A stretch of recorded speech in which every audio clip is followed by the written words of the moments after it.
Hello and welcome to How to Stay Married So Far. Do you know what I've just done? What? My arm was up here. Sorry if you're listening on podcast. This can be seen on YouTube. And I've stuck it down like this, and I'm expecting to sit like this because my arm looked proper old lady arm. What, bingo arms? Bingos with a sort of like an extra inflatable dinghy on the side. No, bingos, but with extra papery... No, it wasn't looking papery. Like tracing paper. No, it wasn't looking papery. Crinkled tracing paper. This is the difficult bit, you see. Crinkled tracing paper. This is the bit that they talk about. When you can still sort of brush up looking a certain kind of way. Right. And then you tip over to like when you're 70, say, and you're crepey and you're this and you're that. And it's all okay. It's all okay. It's all okay. Is it all okay? But this is the moment where I'm just seeing it as I'm 61 now, in a minute. Do you get do couples get moments where, because I don't see you age. Yeah, this is what we were talking about the other day on Loose Women, because we're aging together. Like my dad doesn't see my mum because we're aging. But do you get moments where you're like literally yanked like a bungee jump, like to, oh my God, I'm kissing an old man? Why would I think that when you were younger than me? I know, but I'm still older than the man you met. What? I was once an old man. No, but that's the point. Are you asking me, when I kiss you, do I think about 24 years ago and think... No, do you ever go, oh my God, this guy's getting old? No. Because I never look at you and think that when I kiss you. Never with your looks, but sometimes when you're a bit miserable, cross old man, I do. Oh, well, okay, it was funny you should say that, because I only ever feel that with you when you are utterly inflexible. Yeah. And you just don't think you are inflexible, but you're really inflexible. I think everyone's a bit inflexible, aren't they? As we get older, we get worse. But you don't admit that in real world. What do you mean I don't? You don't admit that you're inflexible. I've just admitted. You don't admit it in a real world. Okay, Mark. No, you really Even though I just said it, let's just say I don't. Accept that. Okay, this is good. So this is the good, the bad, and the ugly. This is good. So I would like you, in my good, for you to tell me where my inflexibility is becoming very annoying, because I would want to change that, because I don't want to be inflexible in character. Right. Everything I'm about to say, you will probably match it with... I could say exactly the same to you, which is what you do a lot. Instead of writing my script, why don't you just I have some history with us, so for marriage guidance counselling, guys, let's not do that. That's what the marriage guidance counsellor was saying. They would say, don't tell the person opposite what you expect them to say. Well, this isn't really the good, the bad, the ugly yet, but seeing as we're on this topic at the moment, we could probably end up retrofitting it and slotting it in somewhere. No, it's my good. I said in my good, in the good, bad and the ugly. Oh my God. Of the week. I want you to tell, because this is good that you're telling me this, I want you to tell me where, just like a couple of points where you think I'm being inflexible, because I don't want to be an inflexible old woman who's just like, I'm not changing on this, this is me. So tell me what they are. So... It's less about what I'm saying. We both have a lot of words. We both use a lot of words. We talk a lot. We have a lot of kind of logistics that we're trying to work out. We have lots of ideas around content. We have lots of ideas around topics, stories, things that are interesting, And I often find that as soon as I engage in trying to say something I think should happen, you automatically assume I'm being down, I'm being obstructive, whereas actually some problems in life require just an honest description of what the problem is, which might be down or might be a bit difficult, but a bit problematic. But I've noticed that what you do is you say that I'm a big script writer. You prejudge everything I'm about to say. I feel like you've said to me a lot that and I hear you, I do it all the time. I think you're feeling this, or I think you're saying that, and you're not really saying that. But I've noticed what you do a lot with me, and you're doing it a lot more, is that you have completely turned your ears off to me when I'm speaking and saying something, because you've decided I'm coming from this tone, this point, this negativity. And I literally just shut up, and I think, well, and I'll sometimes try and text it to you, and you'll be like, don't text me. And I'm like, well, there's literally no way to talk to you about stuff. I said you don't text me. No. I'll text you stuff and you just don't see it. I mean, I've texted you so many things this week. It's been interesting. I've texted you clips, I've texted you things. You don't see anything. And I think, well, there's the Interstellar one, if you're talking about that. No, got nothing to do with the Interstellar. Personal stuff. No. But what I'm saying, you're talking about inflexibility. It's less about inflexibility. You just don't actually want to give as much airtime as I think you like to think you give. to whatever it is I'm trying to talk to you about. You close off, you go to your phone, you fub, you move on, your headphones come in, and you obstruct. Okay. I've noticed you're doing it a lot more recently. I've just noticed that I don't feel there's the oxygen. I'm not talking about even emotional stuff. I'm talking about stuff that's practical. If we're planning something, if we're wanting to talk about something, you by and large characterize whatever I'm saying as problematic rather than actually a solution. And actually, I'm starting to close down the way in which I like to solve things, which is sometimes let's go to the problem. What's the problem? Let's correct it. I think that, okay, so I'm not going to answer any of that directly. I'm going to think about it. Because this is something else, guys, that we learned from marriage guidance counselling. Like when you talk about something, you don't have to immediately reply to it. Because sometimes when you immediately reply to it, you just go to standard replies. And actually, I'm going to think about it.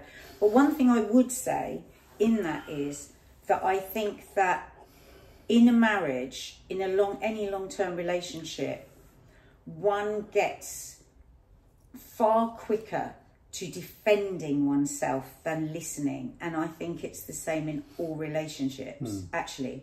And I think it is something everyone should be mindful of. So you defend because you're bringing in your history, but then you're prejudging and then you're not hearing.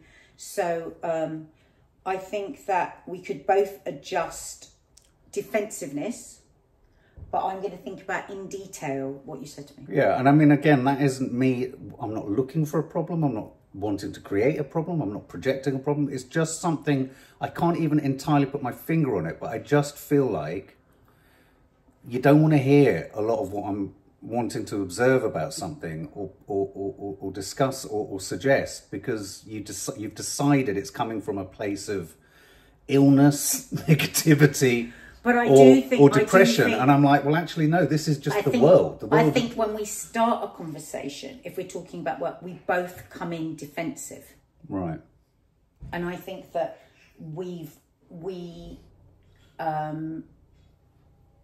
whenever I'm being defensive, whenever I think I go into something defensive, whenever anybody does, you're not really open to hearing because you've gone into self and defending, right? And it's like, we don't actually need to do that. So it's just, it's just something that needs to be adjusted. And I think we both half listen more than we should. I think we should not have to listen to each other as much as, because we work together a lot and we spend a lot of time together, we are codependent, we like it, we like that part of ourselves. There's a lot we don't need to listen to. But I sometimes think misunderstandings creep in because we're both half listening, whereas we could probably listen for less of the time if we just listened more completely on the times that we do listen. I think that's quite complicated. And also another thing that I do also notice, and we're very different on this, is that you'll be very enthused and excited by something. You'll crash in, and I'm usually doing something, I don't know, edit based or computer based, or wrangling, doing the technicals based. And I can see you get really annoyed if I can't immediately engage and pivot with you. And I think... No, I get more annoyed with myself because I should know by now. That's what I get annoyed. No. But because I pivot faster than I think... Hang on, I pivot faster than I think anyone you will find in your life to what you require or need. Editorially, pictorially, in terms of the structure of a day. But it never feels like it's enough. And there was a really interesting moment in the vlog the other night where I really, really identified with Helen Tits, your friend. There was a moment where you, Kaz, and Hannah were all flapping around. Oh, she went being with all of you ADHD people. It's a nightmare. No, and she said, what really annoys me is you kind of make me feel boring. It is a sort of inference. And I could see there was a moment of truth in what... No. She said it lightheartedly. But she said, it's really annoying because the way you describe all of what you're doing, and it was a really interesting moment because, of course, I have ADHD too. But I sometimes feel that because I'm a bit more anchored than you, in just otherwise we wouldn't have a fucking channel, let's face it, and stuff like that. One has to be more anchored and focused and do the technicals. I feel that I get kind of caught in the same, but I've really identified with Helen when she said that. I thought that's how I feel sometimes with Nads. It's like, unless I can be constantly like a whirling dervish with everything going. This is my friend Helen. We were away for a weekend when there's three of us with ADHD. It's the vlog. Check out the last 10 time vlog. Just in case it's someone new coming to the podcast. Yeah. And so there's that. Sometimes there's that element to us where I don't know. Maybe I'm just feeling more intolerance from you, which is fine. Everyone gets intolerant of each other at different times. I get intolerant of you. Yeah. And yeah. Yeah. And I think why when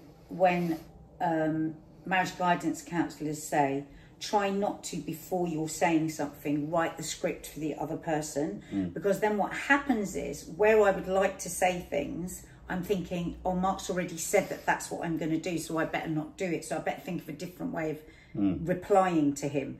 So that is a problem. I think saying to somebody, this is how you're going to respond to me, and we all do it, I do it with you as well. I think without realising it, we're kind of trying to control what the other person's going to say. Yeah. Because there is always two sides to a story, and I would totally take on board what you would say. And I think we can both be guilty of that. And I think that we both have to watch that. I can feel dismissed. I can feel like what I'm saying isn't relevant. I just think we do it in different ways to each other. But, you know, it's just something I'll adjust. And I think sometimes when I've said things to you that I feel about you, or I feel about the way you behaved, afterwards I can think about it, and I might think, oh God, yeah, and I do that. Nothing, if you're two decent, kind people who like each other, it's very rare that somebody is just doing something to you. I never feel like you're just doing something to me. I think always it's miscommunication. Often it is we're covering up fear or like history. And so it's about just unpeeling that and go, oh, yeah, I do respond a bit like that. Yeah, I do think like that. Why do I do that? Where is that coming from? And I think that we've both suffered that with each other, and I think we do come to conversation, especially around work, because I think we're both thinking about our conversation this morning in the park, where we arrive with it defending ourselves. Do you know what I mean? And I think that we have to, again, thinking of the listener, I think if you think about that in your own relationship, like how often when we go da-da-da to each other, have we gone into defence mode? Do we need to be, are we at war at that point? Do we need to put our armour on? Why are we putting our armour on? What's coming towards us? And it's like that flight, what is it? The flight, fear or flight? Fear or flight, it's flight, like, fear. Yeah, I think sometimes in marriages, fight or flight, generalising more and away from us, is that we do that. Yeah. And we don't do that in platonic relationships in the same way. Yeah. You know. Yeah. So, I say the good, the bad, the ugly. Right. Okay, so I'm going to do a bit of a domestic one with you. And this question I would only ask on the podcast with the safety of other people here, right? Because it's a question I've had hundreds of times, but I know if I ask, it's going to kick something off, right? Oh, God. So, first and foremost, what I would say is, Mark is totally, and don't try and preempt me, go, oh, I know what you're going to say. Don't say anything, just stay silent. Mark is just amazing at always doing the rubbish and always doing the recycling, right? He always does it and always does. Our kids have never taken out the fucking rubbish in their life. You know, he does the rubbish, and that is amazing. I'm ever so grateful. But can I just ask you this question? When you take the rubbish out, how come you never put black bag back in? I do. Okay, you do. I just didn't the last time. No. I didn't the last time. This is ludicrous, because whenever I do the bag, people comment, the girls comment, why do you have to open the black bin liner so loudly? It's become, that was the problem. That I would open, that as a man, I would go, what? And it would make everyone jump. Showing off. So hang on, you can't have it. Needs to do that much. Yeah, but you can't have it as a family both ways. On the one hand, I was opening the bag too forcibly, and then I thought, oh, the last time I didn't do it. And it's funny you should say that, because when I didn't do it, I thought, that's odd for me. I haven't done it this time. Okay, well, let it not be so odd, because I have never ever heard the kids say that. And do you know why? Because when I'm not here is when you put the black bin liner back in. I put it in every night. If I take the rubbish out of a night, I will put the bin liner back in. I didn't. This is the problem with you as an idiot. You're like a sausage dog. Oh my fucking! You saw it this week, and this is now the norm. Like, if I've left the toilet seat up once, the whole year is cast. Has rubbish. Don't make out that I'm some kind of nagging wife. No, I'm not saying nagging, but if I leave the toilet seat up once, you will characterise that as all year. I do not. Yes, you do. You are a man who puts a toilet seat down, right? I am a man who puts. I don't talk about women who don't put the toilet seat up. You are not a man that can ever take an 8 roll packet of toilet rolls into a toilet, take out your roll, and then put the pack of 8 back in the cupboard. Never. You take your roll out and you leave the bag on the middle of the floor. Why? I just want to ask you why. Well, before we get into why, we get into the DNA of why. I tell you Hang on. Let me just help you out here, because you're about to make a mortal mistake. No, I'm not. You're about to say to me, but what about when you leave your da-da-da? The thing is, the only person that would ever clear my things is me. Not true. I would clear other people's things. 5 to 10 minutes putting every single pair of your shoes under every single chair. 5 to 10 minutes. 1, 2, 3, 4, 5. You leave shoes everywhere. Can I just say something to you? You're clodhoppers. What are clodhoppers? Those fucking great big boots that you worn them leave for every 2 months. time in the middle of I haven't worn them for 2 months. I am terrible at leaving shoes, but I clear out the shoes. When have you ever cleared out the shoe cupboard? When? Give me the amount of time. When have you ever bought toilet rolls? Shush. When have you ever cleaned out and sorted out the shoe cupboard? No, you've done it twice. Horrible job. Twice? Yes. Oh my fucking Kiki did it right, before that. We're going to have to stop this Kiki podcast did that because before I'm going to have to Why kill do you you. get so cross? I have only cleared out the shoe cupboard twice. Take it back. In the recent years. Take it back, Mark. Otherwise, it's not going to be a happy home for a very long time.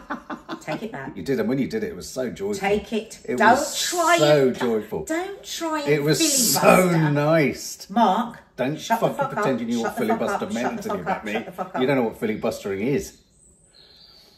No, I'm you not do. saying You otherwise. have done that before. But I tell Have you, you ever? You've told me Kiki has. You've told me I've done it twice. My only No, I haven't question done it. was, No, I haven't. and you spent 5 minutes the other day taking my shoes. Every single 2 to 3 days, you have bras, you have tops, you have knickers. I found a pair of knickers just the dog. No, it's not. You can't keep blaming it on she keeps Toffee. taking my You can't keep knickers. blaming it on Toffee. There was a pair on the handle into the doghouse. Well, On the lucky you. tongue on the door Lucky handle. you. Be grateful. Why am I lucky? Oh no, Lucky they were you. trying. Yeah. Lucky you. Apparently, you can get a brilliant heated. Don't distract. This is filibustering of an extraordinary degree. I'm not going to bloody apologise to you for hanging my knickers on the door to dry. I'm not complaining. I get my thrills any old way. I have hung nothing anywhere. We are in 2025, but you won't put anything in the tumble dryer. No, because some of the t-shirts get small. Not even they your shrink. pants. Not even I your put my pants. pants in your donut. Your socks are everywhere. Don't they're talk to not. me about one pair of knickers, Mark. Are you having a fucking laugh? All Don't, my socks don't. are in Maddie's room. Mark, They're all in Mark, your room. Mark, They're by your Mark. side of the bed. I found a pair of my socks in your bag. You steal all my fucking bamboo I hate socks. your socks. My bamboo They're socks, you too don't big love for them. me. It doesn't stop you wearing them. Anyway, what's your bad? What's your bad? So my bad. In this week of our marriage. Well, we've had an intense week this week. We had a big conversation off camera. Okay, well, I want to talk about a bad that actually was flagged up in a conversation I had with Lisa, and it's not a bad. It's more of a kind of sad or a concern. I'm really worried about. We talk a lot about me needing therapy and needing this and attending to this and attending to that, and I needed to find my spiritual center and all those kind of things are, I'm sure we're going to talk about. But and I understand, and all those things are right, and all the focus should be there. But I also am worried about you. You're going through an awful lot at the moment, and I think, with your friend Hannah, we've lost Chi-Chi. The activism, the pressure, the alienation, the isolation, the feeling on your ownness, the sense of injustice. And so I just wanted to share that I actually worry. I'm really worried, and you've had this issue with your skin and your face, which, which is weird because you're so like your dad in that sense that, when things get held in or sort of driven down or restrained and, what's the word? When you suppress stuff. It literally bleeds out. It comes out of you in the most kind of horror film like way, doesn't it? It's like you'll get a lump that kind of comes out like Just this. in case people wonder what the hell he's talking about, I had a massive eye reaction last week and my eyes swelled up. No, but I think it was interesting because then you had a conversation with your doctor or a specialist at work, and it struck me, and you had a bit of a cry in the park this morning.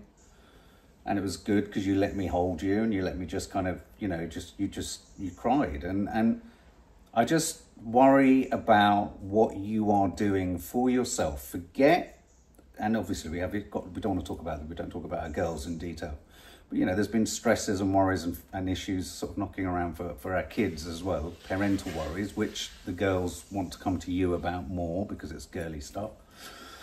And I just worry about what you're doing for yourself, as you're always telling me, what are you doing for yourself? Why aren't you getting to meetings? Why aren't you doing it? And which is all right, and I'm not disputing any of that. And in fact, one of my goods of this week is the conversation, the big intense conversation that we had, which would have been the worst thing of the week if we talked about it last week. So what are you doing for you? And what are you going to do for you? Not much. What?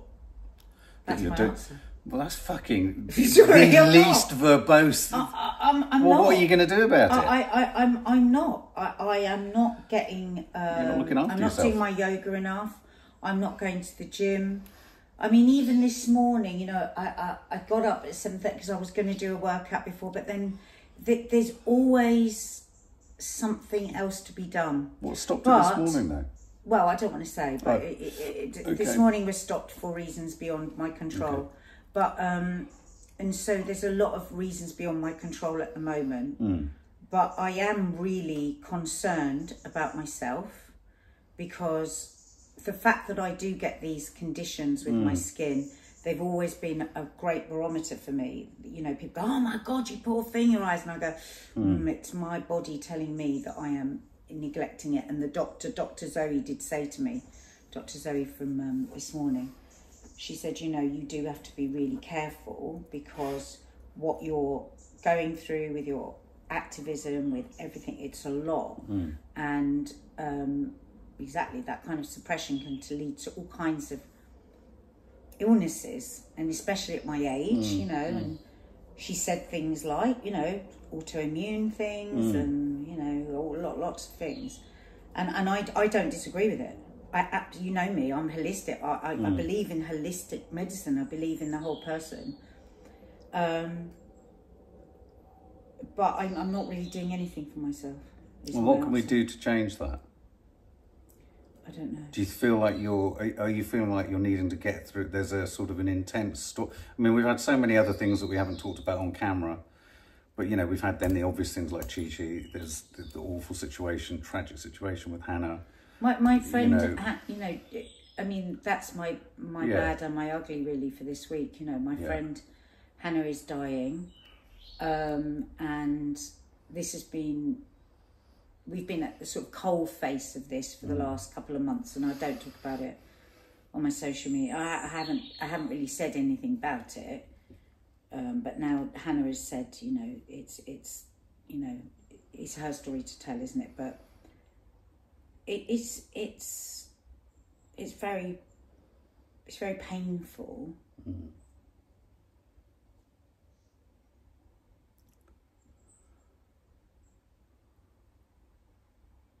To know that you are definitely losing a very precious person in your life, and whether we like it or not, life feels paused, you know.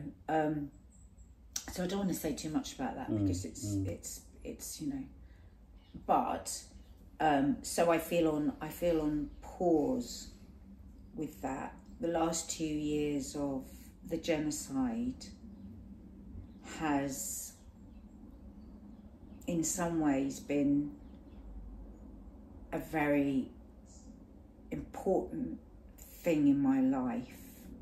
If you separate like the horror and the hideousness of it and the staining on all of humanity-ness of it,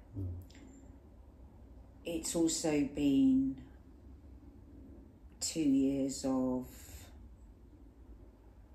revealing a lot to myself about myself and about people that I know and my life and everything. So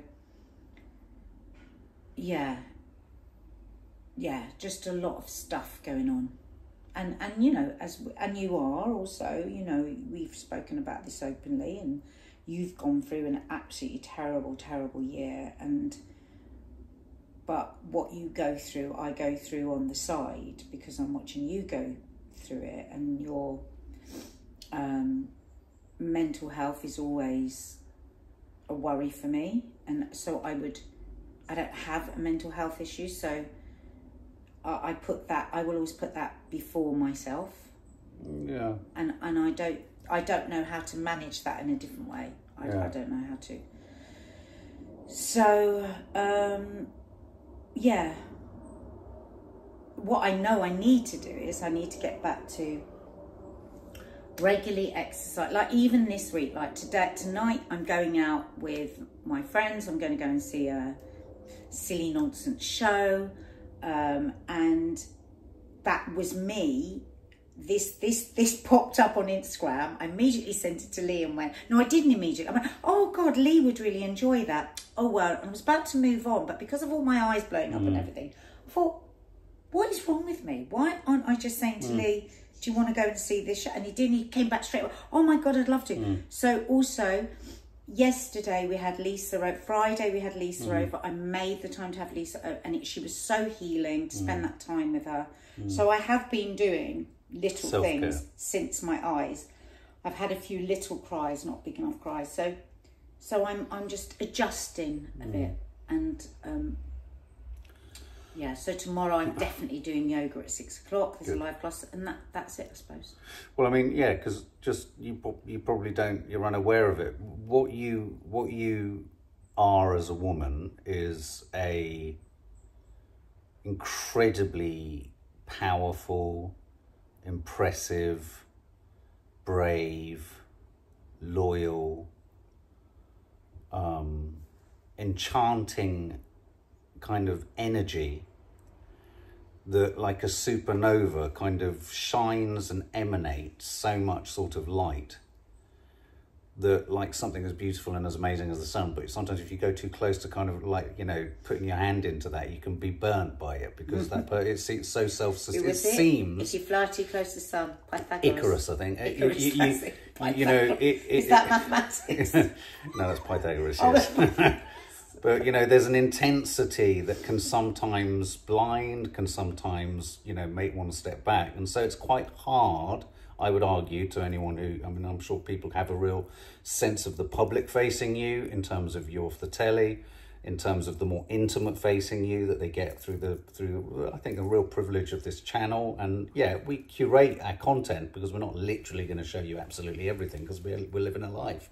But I think it is something special that people get of you and with you. And I think they get enough of that side of you that I get and we as a family get, that they will understand. And lots of people will be like, absolutely, you know, you're a fan, you know, what you've brought to Hannah's life, what you've brought to every one of your friends' lives, where I've seen and sensed and felt the heartbreak, where some friendships have not given you back what I feel you deserve, where relatives haven't given back what I feel you deserve, where people have chosen to turn the other cheek, as some have in my life, because it's too, I don't know what, too difficult, too traumatic to kind of face being brutally honest with yourself, because actually all you are is brutally honest. All these things make for someone who can sometimes be quite an intimidating prospect to hold, to care for, to cater for, to look after, to reach into. And me and Lisa had a really nice moment in the car where we were just talking about how we were both just, it was two people who really love you very much, just talking about how concerned and worried about you we are. And one of the other one of the goods of this week was that we had a very big, very intense conversation, very difficult conversation, a heartbreaking conversation that for me, at the point of the conversation, I thought, oh my God, everything's about to fall apart.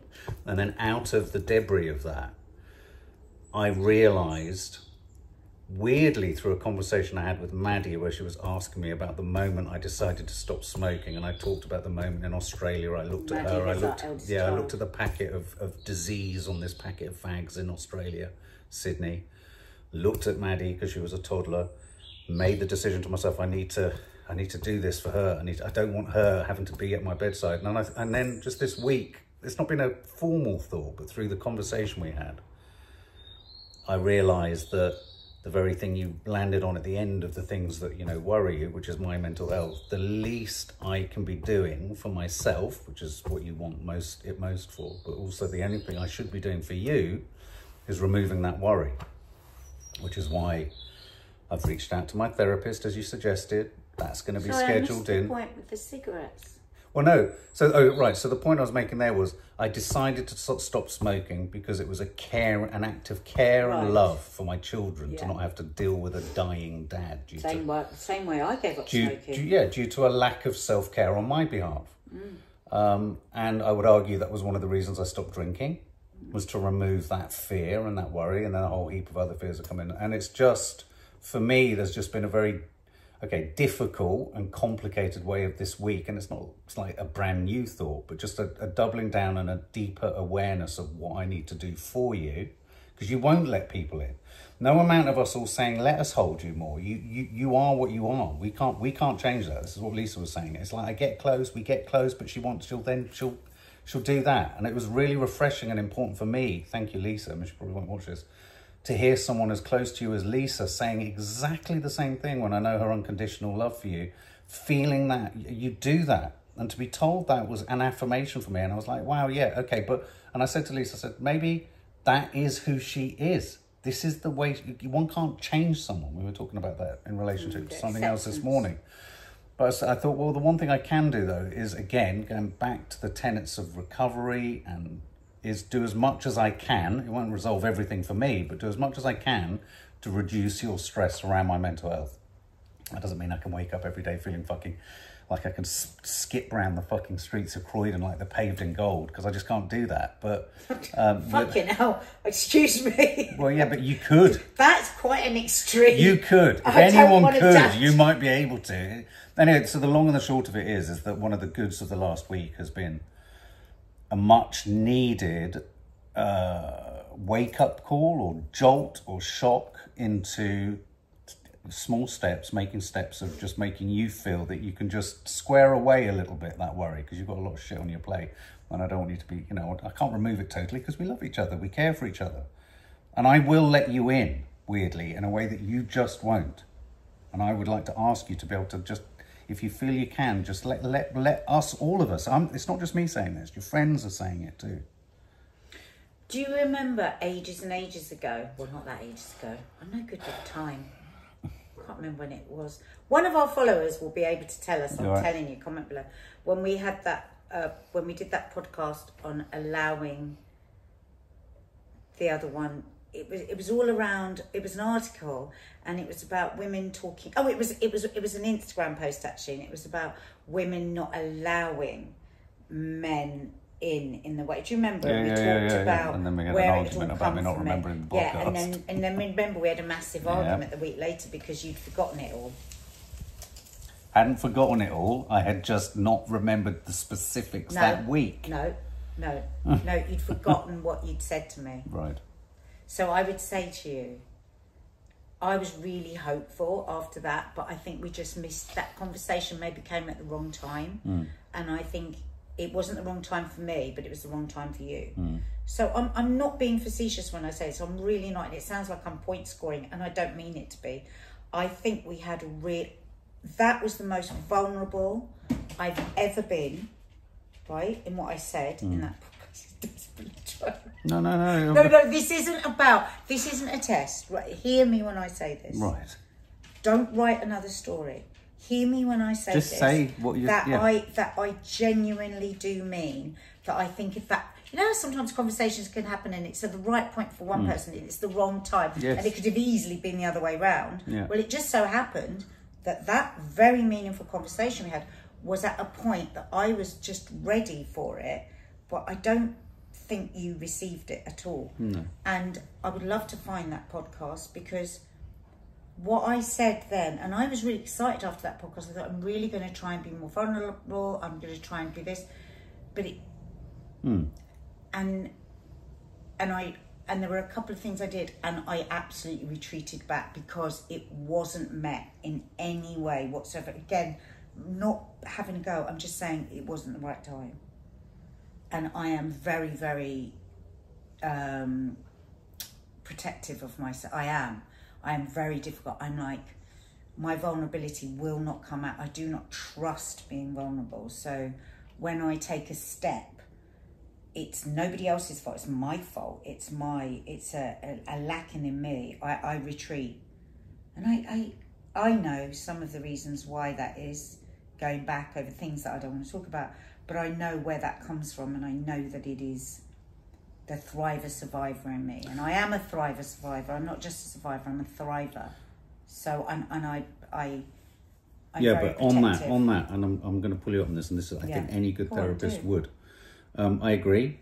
I think the timing was off. I think I wasn't in the right, and that's fine. And I feel, I'm not suggesting you are saying this, but it could be easy to read what you're saying now as well. I've heard this before. You know, I want to be able to trust, to be able to, you know, when I say to you, try and, you know, allow us to hold it. I'm not just talking about me. I'm talking about other people that don't have that contingent relationship towards you like we do. Like I'm talking about Lisa. I'm talking about, you know, Dina's worried about you. I'm talking about your girls are worried about you. And worried about you because we can see you're going through a lot and you're carrying a lot. All of us can. And everyone, the universal language between all of us, so putting me to the side is one of having to hold back a bit, because there is when I say fear, it's not fear of you like you're going to, but you are an energy that pushes away. I agree. Right. I don't disagree but that, with yeah, that. No. So and this is the point. As a therapist, if I was couples therapizing or therapizing it, I would say this. You're right. It requires me to kind of do, you know, in terms of you being able to feel the safety of being able to sort of be vulnerable and all of that. You need to feel safe in that. It needs to be reliable. But I have seen in you an incredibly clever ability to find in anything the DNA of being able to say, it's untrustworthy, I can't do it. Yeah. You're programmed to not find that security. No, but hear me out. I could almost, and I'm not saying this in a poor me way, I'm just saying, I could almost observe the letter of the law and get everything absolutely pitch perfect for most people. But because you're programmed to not want to actually go to that place because it's too painful for you to be that vulnerable, you will always be able to find something in someone like me to kind of home in on. That annoys me a bit, because what you seem to be saying there is, I've tried absolutely No, I haven't. No, I haven't. No, I haven't. That's what it sounds like. No, that's not what I'm saying at all. And if I go back to that that's not what I'm saying that we had at all. a long while ago, I was saying, I need you to sometimes be brave enough. And you are not brave enough. I'm not brave enough to be vulnerable, because it takes bravery to be vulnerable, right? 100%. I'm cowardly, and that's why I'm unable to be vulnerable. And you are cowardly in the way that you approach me to help me, right? And we shouldn't be at this, not we shouldn't be. I think it's a shame that at this stage in our relationship, we haven't investigated that more. And again, that's not blame. It's not like, oh, you're a terrible person, I'm a terrible person. It's like, there's loads of our relationship that's really brilliant. But I think that we've both been really cautious around that. I think, okay, let me rephrase it. I think it's because, by and large, gender specific, men are pretty damn obvious creatures to read a lot of the time. I think we end up laying it at the feet of more obvious reasons than actually, I think personally, infinitely more complicated reasons that you need to interrogate for yourself and you need to work on for yourself. Like I need to go and work on stuff with my therapist. Like I need to go and work on stuff in 12-step meetings. I don't know if I can ever undo No, I know you can never undo it, but I can only get so far. I'm not saying, and I'm certainly not sitting here saying I've got there and it's but not. You haven't tried loads of things. No, I haven't tried. No, I agree. I haven't tried loads of things. But I do also think that there could be a really sweet spot if I tried more and you managed to not be in that place where you're at most of the time. And that was that podcast that I think that we really touched on that really well. And I'm genuinely saying this, you know, if we can find which fucking podcast it was, I think the two of us should listen to it.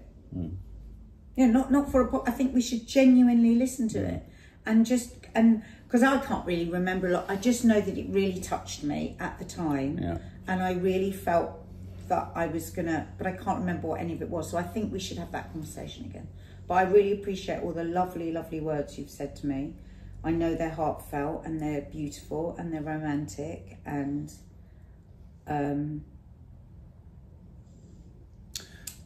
let me just always You never let me just take a moment, babe. Sorry, I was just... You just go on then. No. I was helping Sometimes, if I get emotional, I feel like I have to rush out of it because otherwise you don't allow me to sometimes well up or sometimes, and then it's like that's got to be cut over. Sorry. I think sometimes I think because I am this person that is very like, I think everybody gets a little bit scared when I'm emotional as well. I think people want to rush it on through. I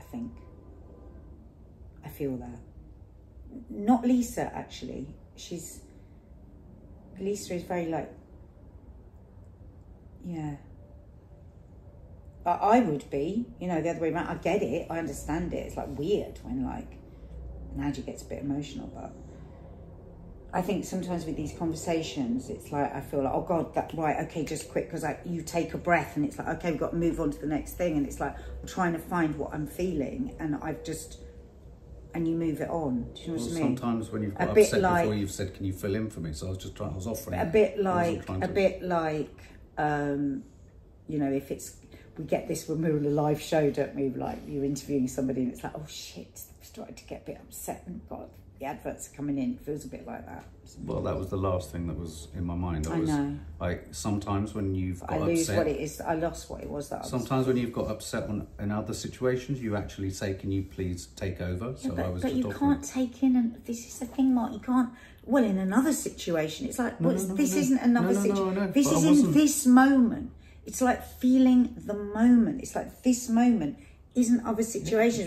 Well, before, in previous moments, you've wanted me to cover. It's like, but I would say that. Okay.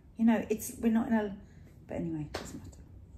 I was just wanting to say that I really appreciate everything you said. It was very beautiful and it was almost poetry, and I was really moved by what you said. Well, I meant every word of it. And it felt really lovely to receive it. So in terms of people wanting to speed you out of no one. I think people are frightened of me being different. But that is only because of the norm that you have made your norm. Exactly. You've made it your norm. That's why I said I get it, because it must be a bit weird. It's like Nadia isn't vulnerable, so if I am vulnerable, it would feel weird. Yeah. I would be exactly the same. I'd be like, whoa, fuck. It's like if you suddenly did something that was so out of character, I would be a bit disorientated a bit, It's like we get used to people, right? We feel like we know what people's rhythms are, and we feel like comfortable with that. When somebody steps outside of their rhythm, it's a bit odd. But I hope with time, just trust that everyone could cope with you not rushing yourself out of difficult emotions. If you don't, I don't trust that. No, I know you don't. That's the problem. And I'm not saying you. I'm saying I'm just running through the people I know. You have to. See, I love to get really deep into stuff with people, but I think I'm almost too good at like reading people. I'm not talking about you. I can just go, okay, now move it round and move it on, move it round and move it on, and that's what I do.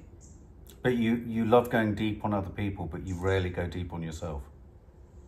Well, I can go deep, but I'll do it very compactly. I'm like counting myself out for it. Like there's an allotted space of time that I do it in, and then I go, okay, let's move on to something that they're more interested in, or they're more, and then I'll be, it's classic rescuing, isn't it? And that's why it's kind of funny that you're saying that about, I feel that I'm wanted to, you count yourself out. I mean, with the amount of times we've had arguments where you will literally do your end piece to camera and walk out, bang on the fucking end of transmission. I mean, it's just you are the clock. Isn't it? It's weird, isn't it, when you think I've got ADHD and you're not supposed to be able to do time. I can't do time in the normal way you do time, but I can do another time. Well, there we go. Blimey, that was tour de force. Yeah.